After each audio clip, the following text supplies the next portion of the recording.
Hello welcome दोस्तों, देवभूमि education point में आपका स्वागत है एक बार फिर से। तो दोस्तों, उम्मीद करता हूँ आप सभी लोग अच्छे होंगे। कल हमने एक टॉपिक देखा था जिसमें हमने विश्वविद्यालय शिक्षा आयोग को हमने यानी कि राधाकृष्णन आयोग को डिस्कस किया था। आज के वीडियो में हम लोग डिस्कस करने वाले हैं दोस्तों मुदालियर आयोग, जिसको बोला जाता है विश्वविद्यालय अनुदान आयोग। तो इसमें मैं जितने भी महत्वपूर्ण चीज़ें हैं ना वो सारे आपको बताऊंगा। यहाँ पर मैंने अंडरलाइन भी पहले से किया हुआ है, स्टार लगाया हुआ है नोट्स में, ठीक है।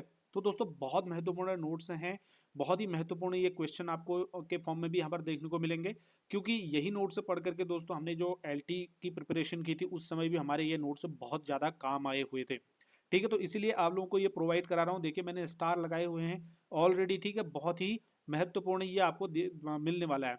तो दोस्तों यहाँ पर आप देखेंगे ये मुदालियर आयोग है, ठीक है। कल हमने बात की थी राधा कृष्णन आयोग पे। आज हम देखेंगे मुदालियर आयोग, ठीक है। तो मुदालियर आयोग को डिस्कस करते हैं। देखिए यहाँ से शुरू करते हैं। अगर चैनल पर हो पहली बार, और चैनल को पूरा देखिए दोस्तों, सॉरी वीडियो को पूरा देखिए, क्योंकि अगर आप बीच में छोड़ देंगे, बीच में पूरा तरीके से नहीं देखेंगे तो फिर जो है प्रॉब्लम होगी। और आप अपना कॉपी पेन पकड़ करके ना खुद अपने नोट से तैयार कीजिए, क्योंकि अगर पीडीएफ लेंगे तो वहाँ पर से उतना बढ़िया नहीं रहेगा जितना आप खुद जो है किसी चीज़ को काम करते हैं। तो आप जो है खुद नोट से बनाएंगे तो वो आपके लिए आसानी होगी पढ़ आने वाले समय के लिए भी।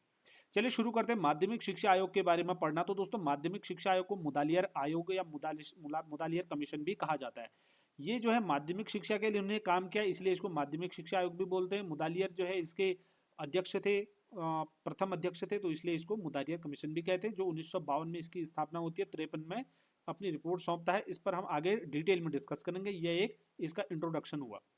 देखिए दोस्तों, स्वतंत्र प्राप्ति के बाद जो है भारत सरकार ने सबसे पहले 1948 में, जो मैंने कल आपको बताया, विश्वविद्यालय आयोग यानी कि राधाकृष्णन आयोग का गठन किया। तो राधाकृष्णन आयोग का गठन करके राधाकृष्णन आयोग ने अपनी जो रिपोर्ट प्रस्तुत की थी वह 1949 में रिपोर्ट प्रस्तुत की। 1948 में ही भारत सरकार ने, अब विश्वविद्यालय के क्षेत्र में तो काम हो गया, लेकिन यहाँ पर महसूस हो रहा है कि माध्यमिक शिक्षा के क्षेत्र में भी कुछ काम होना चाहिए। यहाँ पर भी तो शिक्षा का स्तर नीचे गिर रहा होगा, काफ़ी चीज़ें प्रॉब्लम यहाँ पर देखने को मिल रही होंगी। तो इसीलिए जो है माध्यमिक शिक्षा की समीक्षा के लिए दोस्तों, समीक्षा करने के लिए, उसका स्तर ऊंचा उठाने के लिए, उसको उस पर सुझाव देने के लिए ताराचंद समिति का गठन किया गया, ठीक है। तो ताराचंद समिति का गठन किया गया 1948 में। 1948 में ताराचंद समिति का गठन किया गया। तो ताराचंद समिति ने जो अपनी रिपोर्ट प्रस्तुत की थी वो 1949 में अपनी रिपोर्ट प्रस्तुत की। उसके बाद हमने कल बात की थी सीएबी के बारे में, कैबी के बारे में, जिसको बोलते हैं केंद्रीय शिक्षा सलाहकार बोर्ड, यानी कि central advisory board of education, ठीक है। तो इस बोर्ड ने इन सुझावों का अध्ययन किया, जो ताराचंद समिति ने जो सुझाव दिए 1949 में। तो उन सुझावों का अध्ययन किया ताराचंद समिति ने, और ये पाया पाया कि ये सुझाव अधूरे हैं और अस्पष्ट है, ठीक है। इनको मतलब ये सुझाव सही नहीं लगे। इन्होंने, इस समिति ने इसका अध्ययन करके ये बताया। अतः जो है उसने मतलब कैबिनेट, ठीक है। तो कैबिनेट जो है सीएबी ने क्या किया, 1951 में केंद्रीय सरकार के सामने माध्यमिक शिक्षा आयोग की नियुक्ति का प्रस्ताव रखा, ठीक है। तो किसके सामने रखा, 1951 में केंद्रीय सरकार के सामने रखा, माध्यमिक शिक्षा आयोग के नियुक्ति का प्रस्ताव रखा। ये हम जो है जिस चीज को हम पढ़ने जा रहे हैं उससे पहले की हम भूमिका बांध रहे हैं। कहीं भी आपको पहुंचना है तो उससे पहले की थोड़ा सा एक कहानी को जान लो कि आखिर हुआ क्या था, किस प्रकार से आप वहां तक पहुंचे थे। जो आयोग का गठन होता है तो उससे पहले क्या क्या चीजें देखने को मिली थी जिसकी वजह से ये जरूरत महसूस हुई कि आयोग का गठन किया जाए। इतनी चीजें हुई थी। तब जब ये नियुक्ति का प्रस्ताव रखा गया सीएबी के द्वारा 1951 में, माध्यमिक शिक्षा आयोग की नियुक्ति का प्रस्ताव, तो सरकार ने क्या किया दोस्तों, 23 सितंबर 1952 को, ठीक है, 23 सितंबर 1952 को माध्यमिक शिक्षा आयोग का गठन कर दिया। महत्वपूर्ण है, ये चीज ध्यान रख लेना, ठीक है, महत्वपूर्ण है। इसीलिए बता रहा हूं यहां पर को, क्योंकि ये इंपॉर्टेंट हो जाता है, क्योंकि लेक्चरर में आपसे बहुत महत्वपूर्ण है, सॉरी बहुत डिटेल के क्वेश्चन पूछ भी सकता है और बहुत आसान क्वेश्चन भी पूछ सकता है। माध्यमिक शिक्षा आयोग का गठन कब हुआ पूछ सकता है सीधे सीधे, तो आपको डेट समेत याद रखनी है। और इसके जो प्रथम अध्यक्ष थे दोस्तों, डॉक्टर लक्ष्मण स्वामी मुदालियर थे, जिसके नाम पर इसको मुदालियर आयोग भी कह दिया जाता है। मद्रास विश्वविद्यालय के तत्कालीन कुलपति थे कौन, मुदालियर साहब, ठीक हो गया।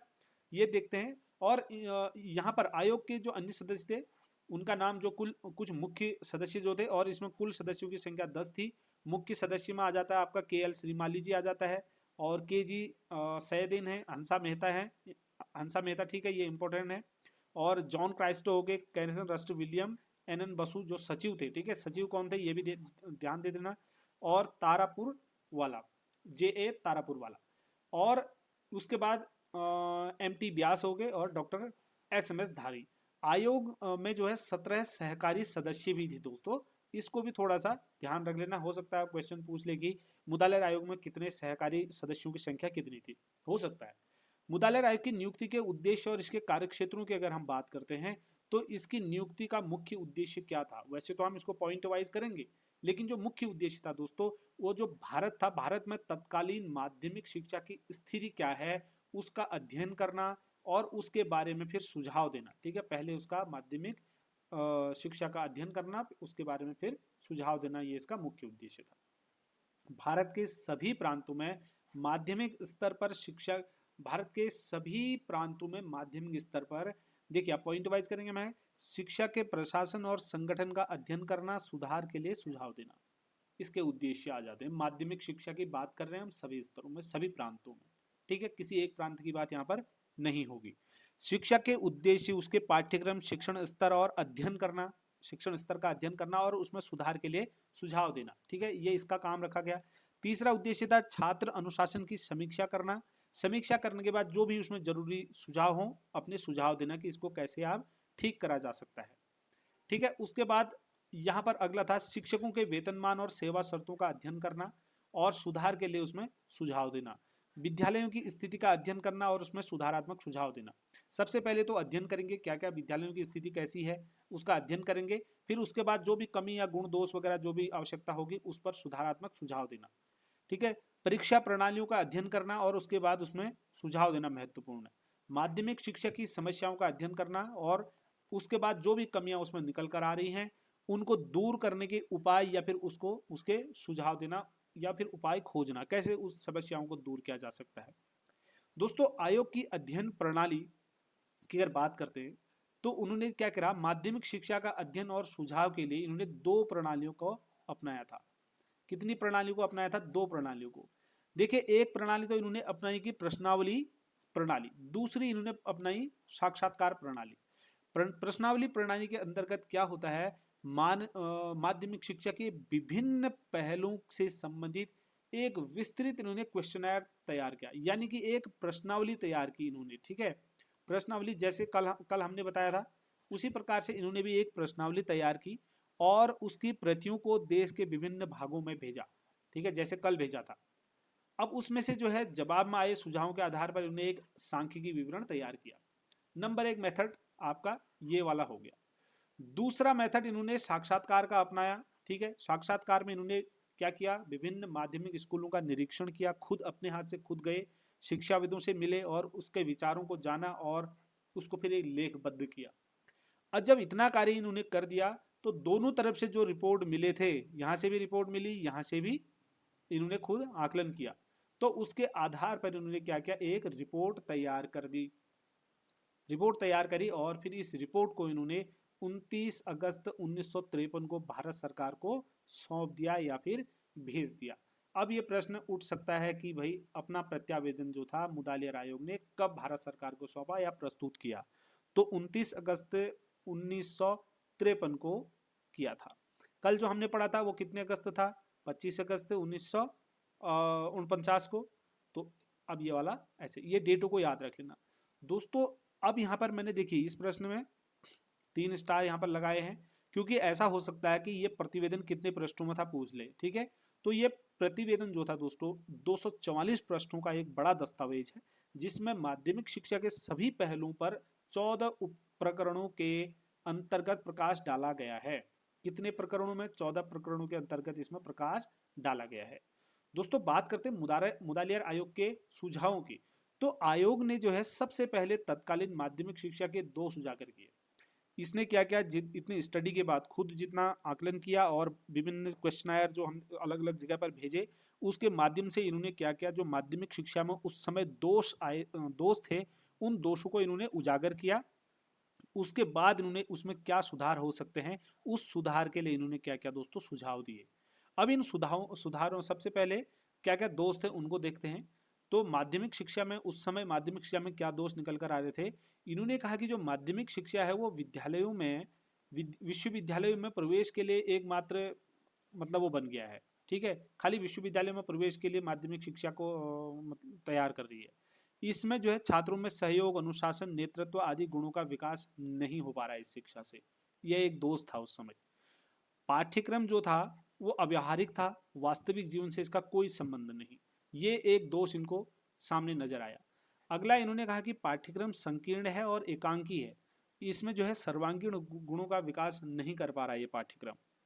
अगला दोष इन्होंने बताया कि अंग्रेजी अनिवार्य विषय बनी हुई है, कहीं कहीं तो माध्यम भी इंग्लिश ही है। ठीक है, यानी कि अंग्रेजी फिलहाल जो अनिवार्य विषय बनी हुई है, और कहीं कहीं तो ऐसा है कि अंग्रेजी माध्यम में ही ये शिक्षा मतलब शिक्षा भी दी जा रही है, पढ़ाई भी अंग्रेजी माध्यम में ही हो रही है। शिक्षण विधियों विधियों की उन्होंने बात की तो उन्होंने कहा कि शिक्षण विधियां जो हैं वो कैसी हैं दोस्तों? दोषपूर्ण है, और उत्तम शिक्षण विधियों का प्रयोग नहीं किया जाता है। समय सारणी भी ठीक नहीं है, और इन्होंने कहा कि स्कूलों में जो छात्र संख्या है, ठीक है, छात्र संख्या है वो अत्यधिक है, जिससे छात्रों और शिक्षकों के बीच निकट संबंध स्थापित नहीं हो पा रहा है। ये भी इन्होंने एक दोष बताया था। दोस्तों ये क्वेश्चन इंपॉर्टेंट है। तत्कालीन माध्यमिक शिक्षा में जो मुदालियर आयोग था उसने क्या क्या दोष बताए, ये क्वेश्चन आपसे पूछा जा सकता है। अब लास्ट में मैंने इनको शॉर्ट करके भी दिया है अलग अलग, ठीक है, वो भी आप देख लीजिए, लास्ट में दिया है वीडियो में। अब देखिए यहाँ पे इन्होंने अगला बताया कि स्कूलों में जो शिक्षकों की नियुक्ति है उसके उचित मानदंड नहीं है, उचित मानदंड नहीं है। ठीक है, प्रायः जो योग्य शिक्षक है उनकी नियुक्ति नहीं हो पा रही है। पाठ्य सहगामी क्रियाओं की उचित व्यवस्था नहीं है, और परीक्षा प्रणाली भी दोषपूर्ण है।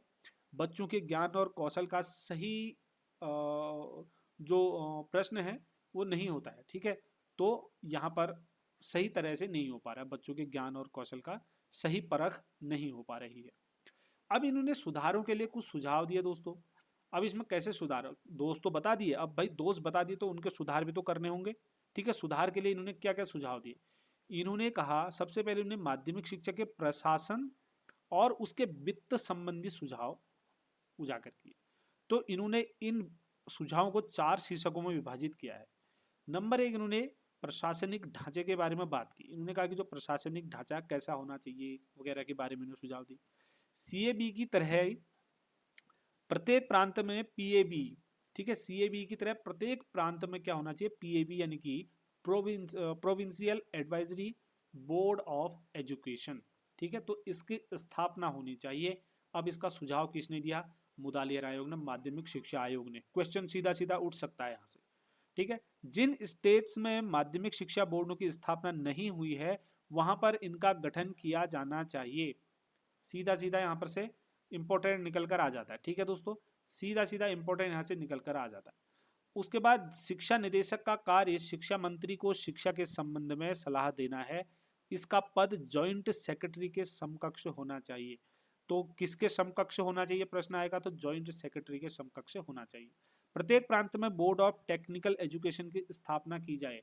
तो किसने ये सुझाव दिया कि प्रत्येक प्रांत में बोर्ड ऑफ टेक्निकल एजुकेशन की स्थापना की जाए? तो माध्यमिक शिक्षा आयोग यानी कि मुदालियर आयोग ने इसकी अनुशंसा की थी, इसने सुझाव दिया था। क्वेश्चन बनेगा तो आप सीधे ऐसा करेंगे। उसके बाद इन्होंने वित्त के बारे में बोला, मैंने कहा ना 4 पॉइंट में इन्होंने बोला। तो वित्त व्यवस्था के बारे में उन्होंने कहा कि माध्यमिक शिक्षा की व्यवस्था का उत्तरदायित्व जो है वो प्रांतीय सरकारों पर, फिर भी शिक्षा के प्रांतीय सरकारों पर है। माध्यमिक शिक्षा की व्यवस्था का जो उत्तरदायित्व है किस पर है? प्रांतीय सरकारों पर है। फिर भी माध्यमिक शिक्षा के प्रसार और उन्नयन के लिए केंद्र को आर्थिक हेल्प करनी चाहिए। ठीक है, दूसरा इन्होंने कहा माध्यमिक विद्यालयों को दिया जाने वाला जो दान है वो आयकर मुक्त होना चाहिए। दोस्तों, जो भी दान दिया जाता है वो आयकर मुक्त होना चाहिए। कौन सा? माध्यमिक विद्यालयों को दिए जाने वाला दान। ठीक है, इंपॉर्टेंट है। उसके बाद बात करेंगे गवर्नमेंट की। तो इन्होंने कहा कि गवर्नमेंट जो है वो विद्यालयों के लिए भूमि की व्यवस्था यथासंभव निःशुल्क करे। ठीक है, इन्होंने गवर्नमेंट के लिए भी ये सुझाया है। उसके बाद माध्यमिक स्कूलों के द्वारा क्रय की गई जो सामग्री है वो कस्टम से मुक्त होनी चाहिए। ठीक है, इन्होंने कहा कि भाई कस्टम से क्या होनी चाहिए? मुक्त होनी चाहिए माध्यमिक स्कूलों को जो क्रय की गई सामग्री होती है। विद्यालयों को मान्यता की बात अगर हम यहाँ पर करते हैं, ठीक है, तो विद्यालयों को मान्यता के अंतर्गत दोस्तों इन्होंने कहा कि जो माध्यमिक विद्यालयों को मान्यता देने के नियमों का पालन कठोरता से किया जाना चाहिए। अगला इन्हें मान्यता संबंधी जो भी सभी शर्तें पूरी करने पर ही मान्यता दी जानी चाहिए। जो विद्यालय जो है सभी शर्तें मान्यता की जो जितनी शर्तें हैं उन सभी को पूर्ण करता है, पूरी करता है, फुलफिल करता है, उनको ही मान्यता मिलनी चाहिए। अगर नियमानुसार ना चला जाए तो ऐसी स्थिति में जो है उनकी मान्यता को रद्द कर देना चाहिए। सीधे सीधे इन्होंने ये सुझाव दिया था। आगे बात करेंगे विद्यालयों के निरीक्षण के बारे में। तो इन्होंने कहा कि पर्याप्त मात्रा में निरीक्षक नियुक्त होने चाहिए। पर्याप्त मात्रा में एक निरीक्षण मंडल की स्थापना होनी चाहिए और माध्यमिक विद्यालयों के निरीक्षक और साथ ही साथ माध्यमिक विद्यालयों के प्रधानाचार्य और माध्यमिक विद्यालयों के अनुभवी प्राध्यापक जो है इस निरीक्षक मंडल में रखे जाने चाहिए। इतने लोगों से मिलकर इस निरीक्षक मंडल की स्थापना करनी चाहिए, बनाना चाहिए। समझ में आया। बात करेंगे उसके बाद एक निश्चित समय अंतराल के बाद जो है निरीक्षण कार्य कराया जाना चाहिए और निरीक्षण मंडल जो है गुण दोषों को उजागर करें। जहां भी अगर निरीक्षण करें उसके बाद उसके गुण या फिर उसके दोषों को उजागर करें। अगर कोई भी गुण या कमी पाई जाती है, कमी पाई जाती है तो उनको दूर करने के लिए फिर सुझाव भी देना चाहिए। ये नहीं कि खाली गलती बता करके आप निकल जाए, ऐसा नहीं होना चाहिए। अगला माध्यमिक शिक्षा के संगठन संबंधी अगर सुझावों की बात करते हैं, माध्यमिक शिक्षा के संगठन संबंधी सुझावों की अगर बात करें, ठीक है, एक मिनट। हाँ, संगठन संबंधी सुझावों की माध्यमिक शिक्षा के संगठन संबंधी सुझावों की अगर हम बात करें यहाँ पर, तो उसके बारे में दोस्तों, उसके बारे में माध्यमिक शिक्षा प्राथमिक जूनियर बेसिक शिक्षा के बाद शुरू होनी चाहिए। ठीक है, और ये शिक्षा जो है 11 से लेकर के 17 आयु वर्ग के लिए होनी चाहिए और इसकी अवधि 7 वर्ष होनी चाहिए। मोस्ट इम्पोर्टेंट है, फिर से बता देता हूँ, मोस्ट इम्पोर्टेंट है, ध्यान देना इस पर। ठीक है, तो इन्होंने सबसे पहले तो कहा कि ये जूनियर बेसिक शिक्षा के बाद शुरू होनी चाहिए, प्राथमिक के बाद। ठीक बात है। उन्होंने कहा कि ये शिक्षा जो है, माध्यमिक शिक्षा जो है 11 से लेकर के 17 आयु वर्ग के लिए होनी चाहिए। ये इंपॉर्टेंट है। और कितने वर्ष अवधि के लिए होनी चाहिए? 7 वर्ष अवधि के लिए। ये इंपॉर्टेंट है दोस्तों। ठीक है, इस पर ध्यान रखेंगे आप। ये 2 भागों में विभाजित होनी चाहिए। ठीक है, 2 भागों में विभाजित हो। इन्होंने कहा कि 3 वर्षीय माध्यमिक शिक्षा जो सीनियर बेसिक जिसको बोलते हैं और 4 वर्षीय उच्च माध्यमिक शिक्षा। ठीक है, 7 वर्षों को इस प्रकार से इन्होंने डिवाइड किया था। वर्तमान इंटरमीडिएट कक्षा को समाप्त कर उसकी 10वीं कक्षा को माध्यमिक शिक्षा में और 12वीं को डिग्री कोर्स में जोड़ दिया जाना चाहिए। ठीक है, तो 12वीं को जो है डिग्री कोर्स में जोड़ देना चाहिए और 11वीं को जो है माध्यमिक शिक्षा में रखा जाना चाहिए। तो ये किसने कहा था? ये आपका माध्यमिक शिक्षा आयोग ने कहा था। इसको ध्यान रख लेना, क्योंकि ये क्वेश्चन सीधा सीधा जब पूछा जाएगा आपसे तो उस समय आप हड़बड़ा जाओगे। इस प्रकार जो माध्यमिक शिक्षा होगी वो 11th तक हो जाएगी और जो डिग्री कोर्स होगा वो 3 वर्ष का होगा, यानी कि 12th से लेकर के शुरू हो जाएगा। कितनी महत्वपूर्ण बातें हैं, ध्यान रख लेना, अपने हाथ से नोट कर लो, अपनी लैंग्वेज में इसको लिख लो। ठीक है, तो मैंने अपने हिसाब से लिखा, आप लोग अपने तरीके से लिख सकते हैं। और उसके बाद इन्होंने सुझाव दिया दोस्तों, प्री यूनिवर्सिटी कोर्सेज का सुझाव भी इन्होंने दिया था। प्री यूनिवर्सिटी कोर्सेज का सुझाव किसने दिया? तो सीधा सीधा आंसर आपका क्या आ जाएगा? मुदालियर आयोग ने दिया था। समझ आ गया? न्यूनतम प्रवेश योग्यता इन्होंने 12th वालों को उच्चतर माध्यमिक के बाद 1 वर्ष का पूर्व व्यावहारिक पाठ्यक्रम शुरू किया जाए, ऐसा सुझाव दिया। उच्चतम माध्यमिक स्तर पर इन्होंने कहा कि मल्टीपर्पज स्कूल खोले जाएं। इंपॉर्टेंट है, ये किस लिए हो जाएगा? ये किस लिए इंपॉर्टेंट होगा? अब प्रश्न बनेगा कि मल्टीपर्पज स्कूलों को खोलने का सुझाव किसने दिया? तो मल्टीपर्पज स्कूल खोलने का सुझाव किसने दिया था? माध्यमिक शिक्षा आयोग ने दिया था भाई। सीधा सीधा क्या हो जाएगा? माध्यमिक शिक्षा आयोग ने दिया था। और व्यावसायिक शिक्षा की व्यवस्था की जाए, ये भी इन्होंने ही कहा था। ग्रामीण क्षेत्रों में कृषि शिक्षा की विशेष व्यवस्था की जानी चाहिए। ठीक है, और बड़े शहरों में पॉलिटेक्निक कॉलेज खोले जाए, ये सुझाव दिया इन्होंने। आवासीय माध्यमिक विद्यालयों को बड़ी संख्या में खोला जाए, जहां बच्चे प्रातः 8 बजे से शाम के 6 बजे तक रह सकें। ठीक है, तो ये इसकी व्यवस्था होनी चाहिए, ऐसा इन्होंने बोला। और मध्याह्न भोजन की व्यवस्था का सुझाव दिया इन्होंने। विकलांगों को विशिष्ट विद्यालय खोलने, विकलांगों के लिए इन्होंने विशिष्ट विद्यालय खोलने की बात की। क्वेश्चन सीधा सीधा आ सकता है, किसने कहा था?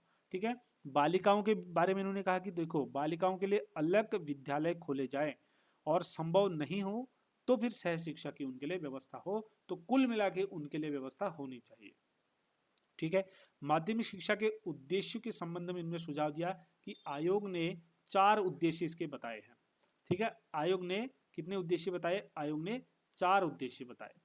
छात्रों में लोकतंत्री नागरिकता और व्यवसायिक कुशलता, व्यक्तित्व और नेतृत्व शक्ति का विकास किया जाना चाहिए, यानी कि विकास हो, ऐसी शिक्षा हो। माध्यमिक शिक्षा की ये उद्देश्य है, 4 उद्देश्य। ठीक है, क्या क्या है 4 उद्देश्य, इसको ध्यान रख लेना।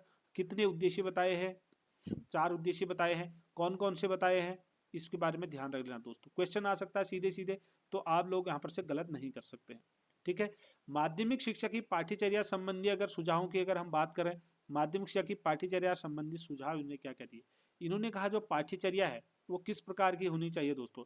वास्तविक जीवन से संबंधित होनी चाहिए। पाठ्यचर्या वास्तविक जीवन से क्या होनी चाहिए? संबंधित होनी चाहिए, और लचीली होनी चाहिए, और अवकाश के समय का सदुपयोग कर पाने वाली पाठ्यचर्या होनी चाहिए। समस्त विषयों और क्रियाओं में संबंध हो, मतलब जो दिखाए ऐसी पाठ्यचर्या हो, जो क्या करे? समस्त विषयों में और समस्त क्रियाओं के बीच एक सह संबंध स्थापित करे। पाठ्यचर्या ऐसी होनी चाहिए। ठीक है, और निम्न माध्यमिक शिक्षा की पाठ्यचर्या, निम्न माध्यमिक शिक्षा की पाठ्यचर्या किस प्रकार की होनी चाहिए? ठीक है, निम्न माध्यमिक शिक्षा की पाठ्यचर्या किस प्रकार की? तो सीनियर बेसिक पाठ्यचर्या और माध्यमिक विद्यालय में माध्यमिक विद्यालय की निम्न माध्यमिक शिक्षा की पाठ्यचर्या में समानता होनी चाहिए। सीनियर बेसिक पाठ्यचर्या हो या माध्यमिक विद्यालय की निम्न माध्यमिक शिक्षा की पाठ्यचर्या हो, इन दोनों में क्या होनी चाहिए? समानता होनी चाहिए। ये पूरे देश के लिए एक समान होनी चाहिए। ऐसा नहीं कि इस कोने में अलग है, उस कोने में अलग चल रहा है, कहीं अलग चल रहा है। ठीक है, इस प्रकार का नहीं होना चाहिए। ठीक है, उसके बाद बात करते हैं दोस्तों यहाँ पर उच्च माध्यमिक शिक्षा स्तर की पाठ्यचर्या की। तो उच्च माध्यमिक शिक्षा की पाठ्यचर्या को 7 वर्गों में इन्होंने विभाजित किया। कुछ सभी के लिए अनिवार्य कर दिए और कुछ सभी वर्गों के लिए ऐच्छिक कर दिया, यानी कि वैकल्पिक कर दिया। आप अपनी इच्छा के अनुसार ले सकते हैं। कक्षा वर्ग 1 की में इन्होंने रखा मानव शास्त्र को, वर्ग 2 विज्ञान, वर्ग 3 तकनीकी, वर्ग 4 में वाणिज्य, वर्ग 5 कृषि, वर्ग 6 में ललित कला और वर्ग 7 में गृह विज्ञान। गृह विज्ञान जो था केवल गर्ल्स के लिए इन्होंने रखा। अब इतना डिटेल नहीं आएगा, तो यह आ सकता है कि उच्च माध्यमिक शिक्षा स्तर की पाठ्यचर्या को कितने भागों में माध्यमिक शिक्षा आयोग ने कितने भागों में या कितने वर्गों में विभाजित किया है? तो दोस्तों सीधा सीधा आपका जवाब क्या हो जाएगा? 7 वर्गों में विभाजित किया।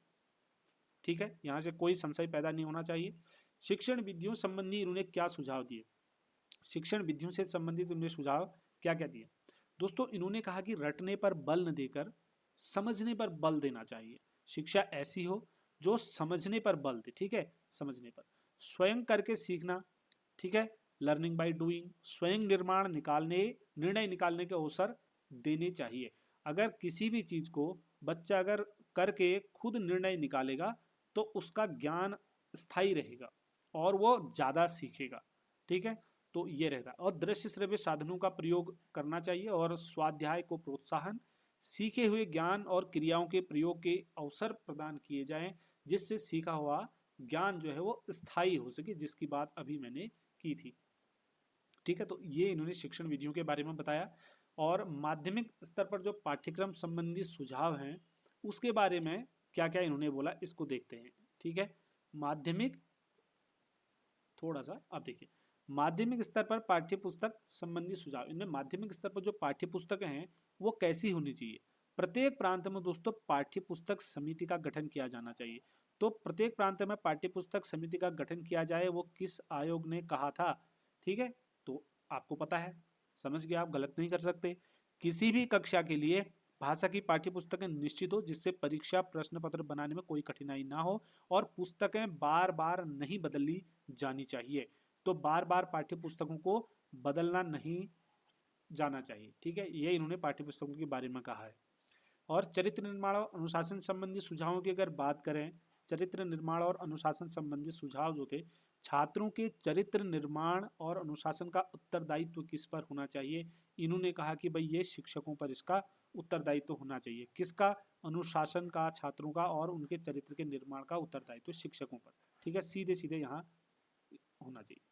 अनुशासन के बारे में उन्होंने कहा कि अनुशासन छात्रों और शिक्षकों के बीच ऐसा होना चाहिए जो उनके बीच निकट संबंध को स्थापित करे।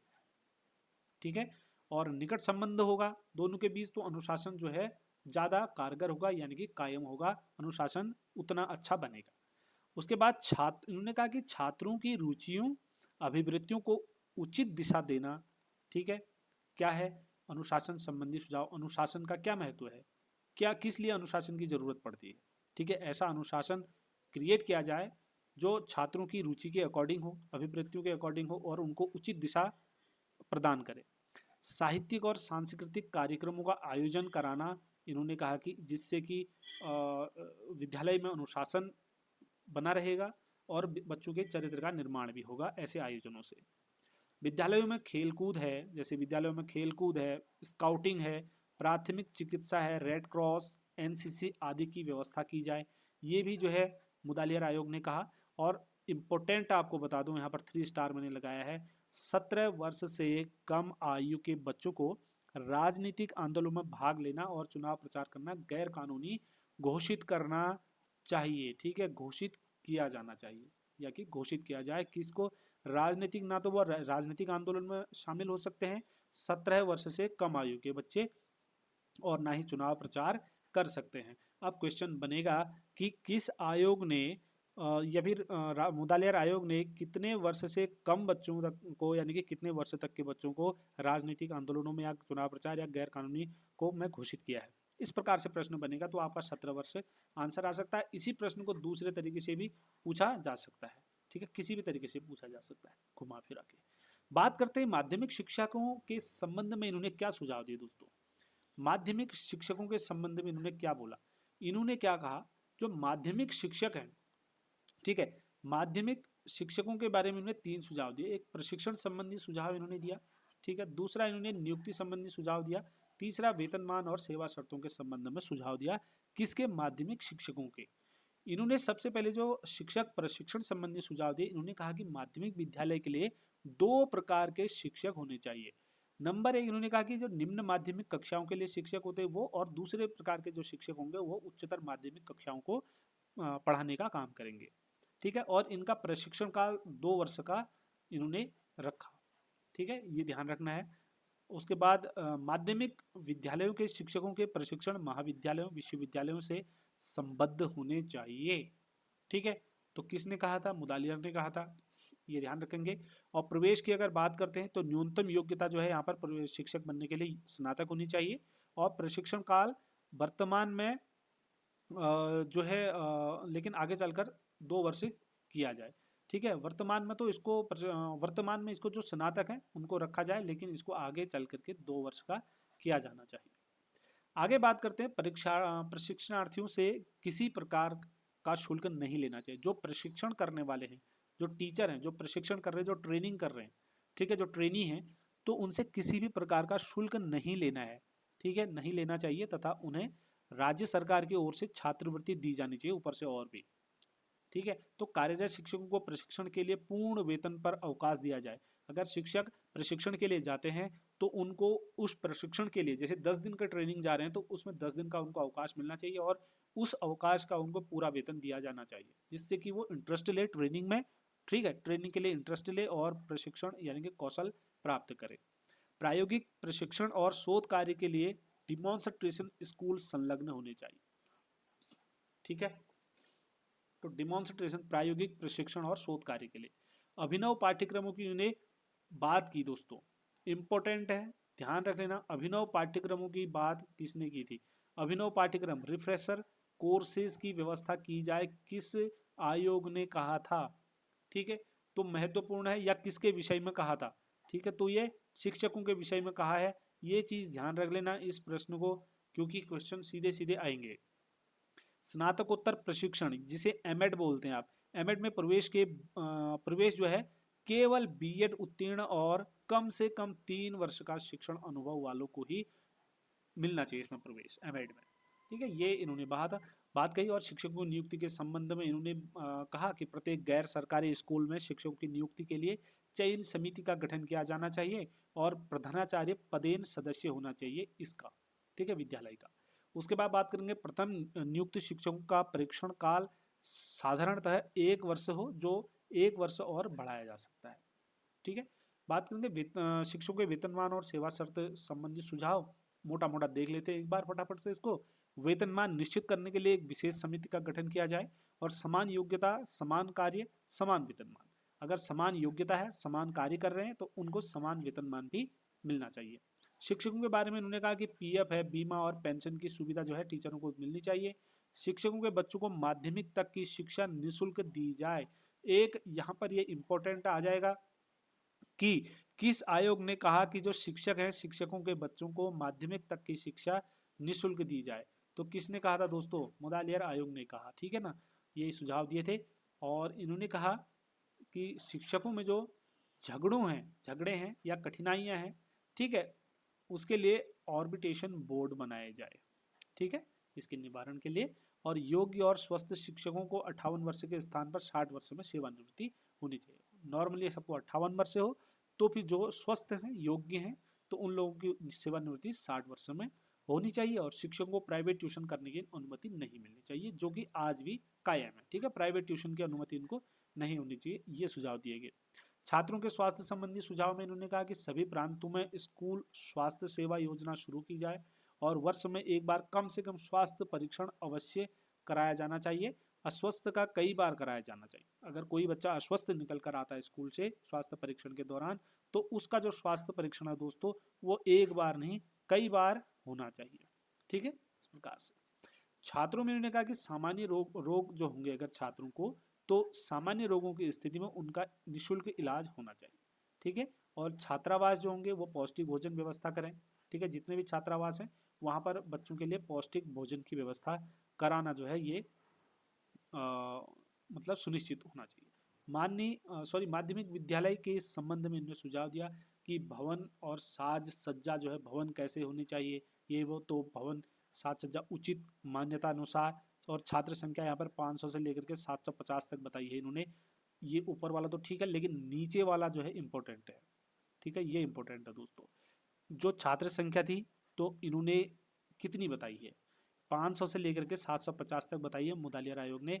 ठीक है, ये इंपॉर्टेंट है, ये पूछा जा सकता है। पुस्तकालयों में प्रयोगशालाएं जो है इनकी उचित व्यवस्था होनी चाहिए। स्वास्थ्य सुविधाएं होनी चाहिए स्कूल में। कार्य दिवस जो है ये इंपॉर्टेंट है, मैंने साफ लिखा है यहाँ पर को। बहुत महत्वपूर्ण तथ्य मैं आप लोगों को देने वाला हूँ। मैंने कहा था आपसे शुरू में ही, मैं आप लोगों को दोस्तों बहुत महत्वपूर्ण तथ्य दे रहा हूँ, तो इसको ध्यान रखेंगे आप। जो कार्य दिवस है यहाँ से क्वेश्चन बनता है। ठीक है, मुदालियर आयोग ने जो बताया था, माध्यमिक शिक्षा आयोग ने कितना और कैसे बताया था, इन्होंने कहा यानी कि प्रत्येक माध्यमिक विद्यालय में सत्र में, ठीक है, ये ध्यान रखेंगे, सत्र में कम से कम 200 कार्य दिवस, एक सत्र में कम से कम 200 कार्य दिवस मतलब होने चाहिए। 200 दिन स्कूल खुलना चाहिए एक सत्र में। और प्रत्येक सप्ताह, प्रति सप्ताह जो है 35 घंटे कार्य होना चाहिए। अब देखिए, अगर आपसे पूछेगा सत्र में तो कितना, 200 दिन। अगर आपसे पूछा जाए सप्ताह में तो 35 घंटे का कार्य और सप्ताह में एक दिन जो होगा वो मध्याह्न अवकाश के बाद पाठ्य सहगामी क्रियाएं होंगी। ठीक है, तो पाठ्य सहगामी क्रियाएं होंगी एक दिन, जैसे कि आजकल चलता है सैटरडे को। ठीक है, सप्ताह में जैसे पहले बाल दिवस होता था शनिवार को, आजकल तो मंथ में एक दिन नो बैग डे होता है। ठीक है ना, तो अभी जो है ये अभी देखने को सामने आ रहा है। जैसे पहले हमारे बाल दिवस हुआ करता था शनिवार के दिन, तो हफ्ते में एक दिन मध्याह्न जो अवकाश होगा इंटरवल के बाद पाठ्य सहगामी क्रियाएं होंगी। ठीक है, अवकाश की बात करें तो अवकाश भी इंपॉर्टेंट है यहाँ पर। प्रत्येक माध्यमिक विद्यालय में 2 महीने का ग्रीष्मकालीन अवकाश और शीतकालीन अवकाश, मतलब जहाँ भी जैसा हो, कहीं गर्मियाँ ज़्यादा पड़ती हो तो ग्रीष्मकालीन, जहाँ सर्दी ज़्यादा हो तो शीतकालीन। और 10-10 दिन के 2 लंबे अवकाश होने चाहिए। ठीक है, मतलब पूरे सत्र की बात हो रही है। सभी सरकारी अवकाश होंगे, ये सभी सरकारी अवकाश जितने भी मिलते हैं, ये अलग है, ये अलग है और ये अलग है। 3 प्रकार की छुट्टियां यहाँ पर। ठीक है, कुल मिलाकर के जो छुट्टियां होंगी ये 160 दिन से ज़्यादा नहीं होनी चाहिए। जो मैंने अभी अभी आंकड़े आपको दिए हैं ये महत्वपूर्ण है, यहाँ से प्रश्न बनते हैं।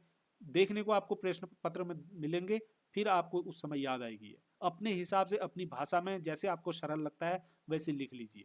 कुल मिलाकर के कितनी छुट्टियां होनी चाहिए? 160, इससे ज़्यादा छुट्टियां नहीं होनी चाहिए। और एक सत्र में कितने दिन स्कूल खुलना चाहिए? 200 दिन स्कूल खुलना चाहिए कम से कम। ज़्यादा दिन हो सकता है 200, 300, 360 तो यही हो गया, 5 दिन का हेरफेर और रहा, यानी कि 205 से ज़्यादा दिन स्कूल खुलना चाहिए। ठीक है, तो कुल मिला के ये कहने का मतलब है। बाकी शैक्षिक और व्यावसायिक निर्देशन की अगर बात करें, शैक्षिक और व्यावसायिक निर्देशन एवं परामर्श संबंधी सुझाव दिए इन्होंने। प्रत्येक राज्य में एक शैक्षिक व्यावसायिक निर्देशन ब्यूरो की स्थापना की जाए। अब ये क्वेश्चन कैसे बनते हैं भाई, किसने कहा था, किसने ये सुझाव दिया था कि प्रत्येक राज्य में एक शैक्षिक और व्यावसायिक निर्देशन ब्यूरो की स्थापना की जाए? तो ये मुदालिया। जीविकोपार्जन शिक्षक और मार्गदर्शन अधिकारी की नियुक्ति की जाए। ठीक है, इन दोनों की नियुक्ति की व्यवस्था कौन करेगा? कौन करेगा? मार्गदर्शन अधिकारी की नियुक्ति कौन करेगा? जीविकोपार्जन शिक्षक की नियुक्ति। ठीक है, इसकी व्यवस्था कौन करेगा? इनकी अगर नियुक्त कर दिया, इनकी व्यवस्था केंद्र सरकार करने वाली है। ठीक है, केंद्र सरकार की जिम्मेदारी होगी ये। और इसका कार्य क्या होगा? विषय चयन और उच्च स्तर के पाठ्यक्रमों की जानकारी आदि में सहायता करना। ठीक है, किसका? इन दोनों का कार्य। ठीक है, ये मार्गदर्शन और जीविकोपार्जन, जाहिर सी बात है भाई, विषयों का चयन करेंगे, उच्च स्तर में जो पाठ्यक्रम होंगे उनकी जानकारी देंगे, उनमें सहायता करेंगे। निर्देशन के समय भविष्य की संभावना को ध्यान में रखना चाहिए। जो ये मार्गदर्शक हैं, ये अभी क्या चल रहा है उसको तो ध्यान में रखेंगे ही, बच्चों को ऐसी मार्गदर्शन देंगे कि भविष्य में इस चीज़ की संभावना है। जैसे अभी देखो, आने वाले समय में टेक्नोलॉजी का कितना प्रयोग होने वाला है, एजुकेशन हो या किसी भी फील्ड में। तो अभी से जो एजुकेशन दी जाएगी वो भविष्य को ध्यान में रखकर दी जाएगी। हम कुछ भी अपने बच्चों को कराएंगे या अपने स्कूल में अपने बच्चों को जो सलाह देंगे कि ये कर लो, आगे ये कर लो, तो हम फ्यूचर को देखते हुए करेंगे। तो वही चीज़ यहाँ पर कहना चाह रहा है। ठीक है, तो माध्यमिक विद्यालयों में छात्र की परीक्षा संबंधी सुझाव क्या क्या दिए? इन्होंने कहा कि जो बाह्य परीक्षाएं हैं वो कम की जानी चाहिए। ठीक है, बाह्य परीक्षाएं कम हो और केवल माध्यमिक शिक्षा की समाप्ति पर हो। जब माध्यमिक शिक्षा पूरी हो जाती है उसके बाद ही बाह्य परीक्षाएं होनी चाहिए। वस्तुनिष्ठता लाने के लिए इन्होंने वस्तुनिष्ठ परीक्षाओं का आयोजन कराने का सुझाव दिया और अंतिम मूल्यांकन केवल परिणाम पर आधारित ना हो, नियमित कार्यों और आंतरिक परीक्षाओं के परिणामों को भी स्थान दिया जाना चाहिए। इन्होंने कहा कि जो अंतिम मूल्यांकन होगा, जैसे वर्ष के अंत में जो मूल्यांकन होता है जिससे ठीक है, तो उन्होंने कहा कि केवल जो पेपर में लिख दिया वो परिणाम के आधार पर ही नहीं होना चाहिए भाई। ठीक है, इन्होंने कहा कि जो बच्चे ने एक साल भर जो है आपके वहाँ पर नियमित कार्य किए हैं, ठीक है, को करिकुलम एक्टिविटीज़ में शामिल रहा होगा, को करिकुलर एक्टिविटीज़ में। ठीक है, कभी कई चीज़ें उनसे की होगी वहाँ पर, और उसके बाद इंटरनल उसके एग्ज़ाम रहे, इंटरव्यू वो जो भी रहा, वाइवा वगैरह, और जो उसने क्लास में काम किए, प्रैक्टिकल वर्क है, प्रोजेक्ट हैं, ये सारी चीज़ें। ठीक है, इन सभी चीज़ों को देख करके परिणामों को स्थान, इन सभी को स्थान देना चाहिए। इन सभी के आधार पर ही अंतिम मूल्यांकन होना चाहिए। मूल्यांकन परिणाम जो है प्रतिशत अंकों में प्रकट न करके ग्रेडों में प्रकट किए जाने चाहिए। ये भी इन्होंने कहा प्रतिशत में ना हो, ग्रेडों में प्रकट किए जाए। और इसके लिए इन्होंने पंचपद प्रणाली, पंचपद श्रेणी यानी कि 5 पॉइंट स्केल को उत्तम बताया है दोस्तों। ठीक है, संभागी यानी कि कंपार्टमेंटल परीक्षा की व्यवस्था कराई जाए, ये भी इन्होंने सुझाव दिया। और स्त्री शिक्षा के बारे में इन्होंने कहा कि किसी भी तरह की शिक्षा प्राप्त करने का अधिकार होगा स्त्रियों को। गृह विज्ञान के अध्ययन की व्यवस्था इन्होंने स्त्रियों के लिए कर दी। ठीक है, गृह विज्ञान के अध्ययन की व्यवस्था, और आवश्यकता अनुसार बालिका विद्यालय खोले जाएं। अगर जितने भी आवश्यकता है उतने बालिका विद्यालय खोले जाएं। अगर बालिका विद्यालय नहीं है तो फिर ऐसे में इनकी मतलब सह शिक्षा की व्यवस्था इनके लिए की जाए। ठीक है, अगर बात करते हैं धार्मिक और नैतिक शिक्षा संबंधी सुझावों की, ठीक है, तो धार्मिक और नैतिक शिक्षा संबंधी सुझाव इन्होंने क्या क्या दिए दोस्तों? इन्होंने कहा कि जो धार्मिक और नैतिक शिक्षा है इसको अनिवार्य नहीं किया जाना चाहिए।